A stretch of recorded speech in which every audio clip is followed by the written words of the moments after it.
it's a bit weird. It is a bit like going back to school and seeing all your mates again. But there's something very comforting and very almost relaxing about a third year. I mean, people have said, very nice you guys, that there is a sense of sort of confidence about a show that's being recommissioned, and you've kind of got that sort of swagger in your walk.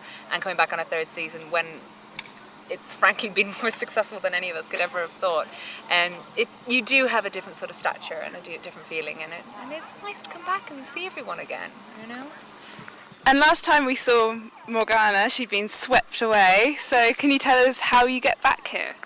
Ooh, can I? I don't want to spoil it for you guys, but needless to say, the third season opens and a year has passed, and Morgana is found at the start of episode 1, and you discover that she has been duped by McGrath, and she's very apologetic and sees the error of her ways and things like that, and she apologizes to everyone, but the question is of Merlin doesn't completely trust her and whether what she's saying is true, and you don't quite know which way it's going to go. So, you know, it's typical Merlin. It's the legend, but it's never the way that you think it's going to be. So prepare for surprises.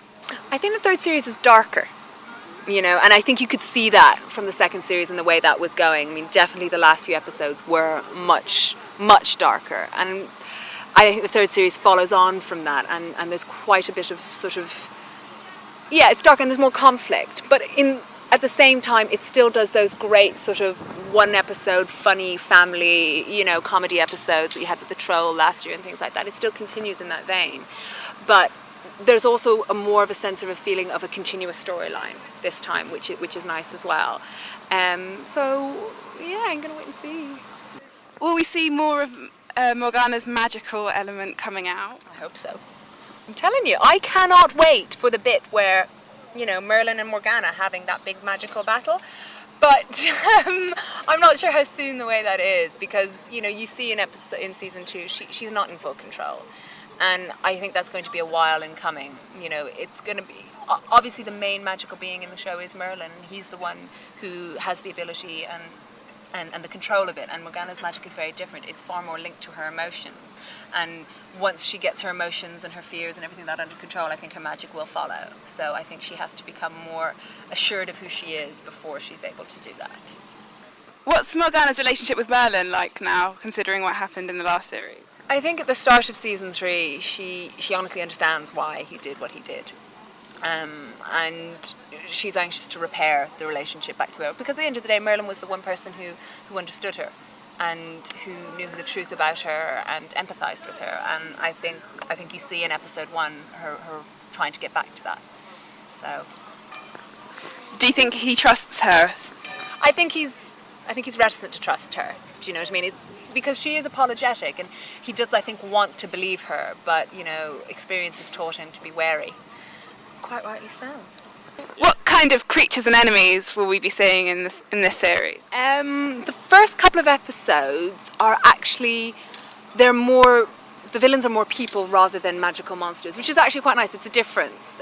So we have the very lovely Millie Fox as Morgana coming back, and she has a partner in crime being played by Tom Ellis. Fantastically, actually, head to toe in leather, which is interesting.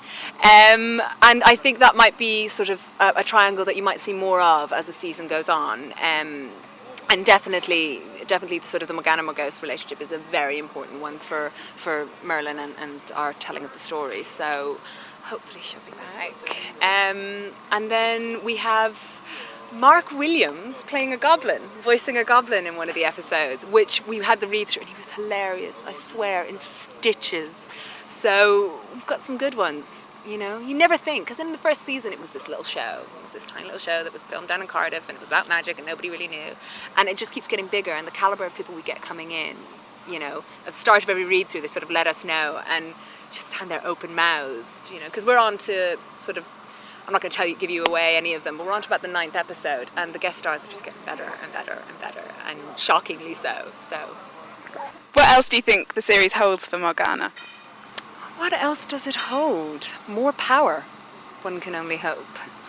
Fingers crossed. The thing is, we don't actually know. I mean, when we get the scripts, it's much a surprise to us as it is to anyone else, and the producers keep quite, you know, keep quite quiet about what they have coming up, more often than not, because sometimes the script works and sometimes it doesn't, so they don't tell us what's coming up because, you know, in case we get really attached to something and it doesn't happen. And as well, it gives you that element of surprise. It gets to the end of filming a block and you know there's a new script coming and you kind of, everyone's going, oh, what do you think's going to happen, and blah, blah, blah, blah. So it keeps everything fresher for you. So I actually have no idea what's going to happen to Morgana at the end of season 3, and I actually can't wait to find out, because Merlin is never the way that you expect. And I know I keep coming back to this, but it's always something out of left field. So as much as I'm waiting, I'm sure you are too.